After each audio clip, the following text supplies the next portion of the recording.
Attorney, dito po sa Department Order 13 series, no?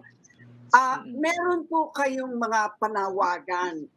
You were looking for policy interventions, in particular, that the policies be less regulatory. What do you mean by that exactly?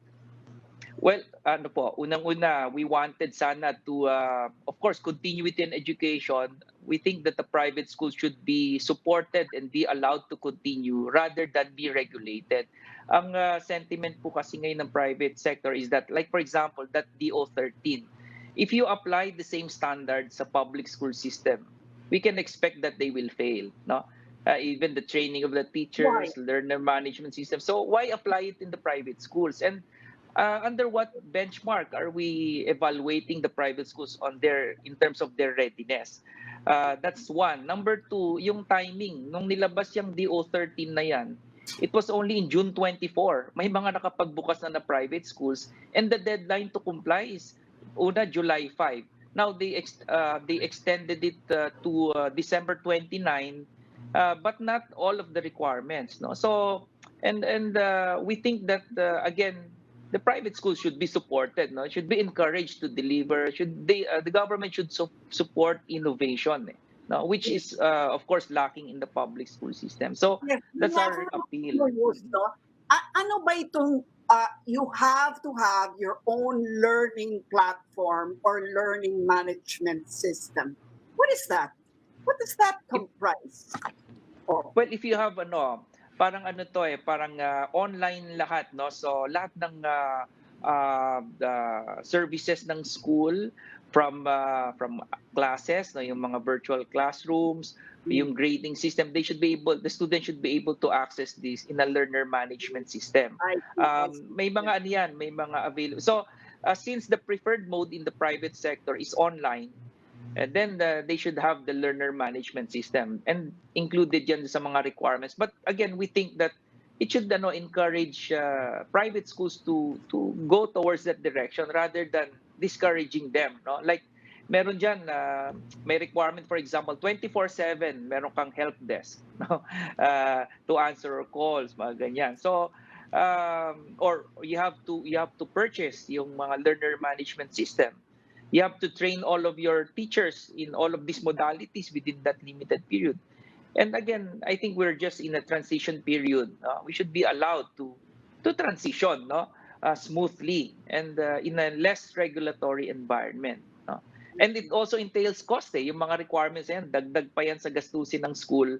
And saan ba kukunin ng schools yung panggastos dyan? We are tuition funded by the parents. Again, we are between the low enrollment and a hard place. We cannot also raise tuition. No, in fact, we're reducing it. If you were to suggest easing the regulations, especially in terms of the learning management system, what would be to you an acceptable?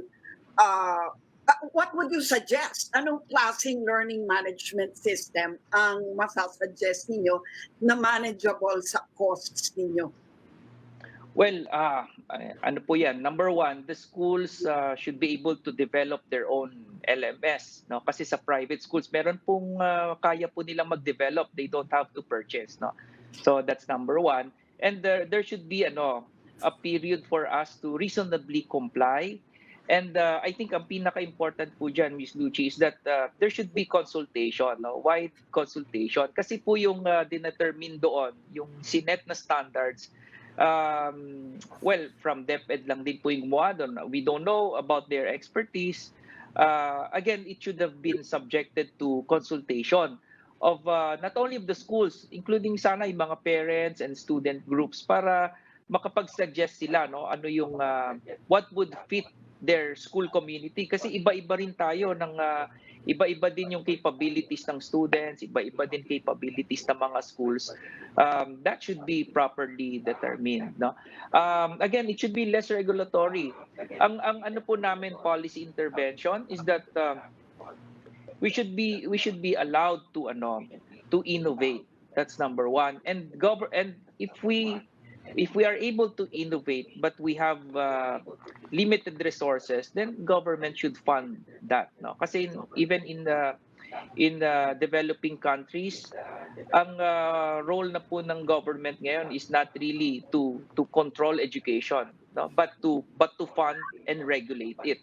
Sa atin po kasi, it's still the government that controls it, eh, no, including standards. Imagine standards, including manner, yung how teaching is delivered inside the classroom. Lahat yan sineset pa ng gobyerno natin. So instead of introducing innovation quality, no, through the private sector, ang nangyayari, we are being pushed down to the minimum standards because we are parang nilalagay tayo sa level lang ng what may be delivered in the public school system. And it's all contingent on resources. Laging based on access, lagi tayo sa minimum. Ang concrete example ko nga po dyan ngayon is, here during remote learning, ang preferred mode sa public school system modular, yung nagpiprint ng materials. Pero sa private, online or blended, no? So but we all know kung meron tayong choice, of course the parents and the students would choose online kasi yon that's the closest simulation to an actual class setting, eh. No, nagbi-video class ka, walang limited yung, or if not completely avoided yung contact, no, yung mobility ng teachers, wala nang ganon, eh. Like, unlike in modular, nagpi-print, nagdi-deliver ng So makikita mo, bakit yun ang pinili, no? Because of resources, because of lack of expertise. So again, there should be complementarity more. And lastly, yung pong operation ng private schools, wala naman pong additional cost yan sa government, eh. So we don't really understand why the government should regulate us, overregulate us. Walang additional cost. In fact, the government saves money when it allows more participation from the private sector. Why? Because it saves on hiring more teachers, building more facilities, data classrooms.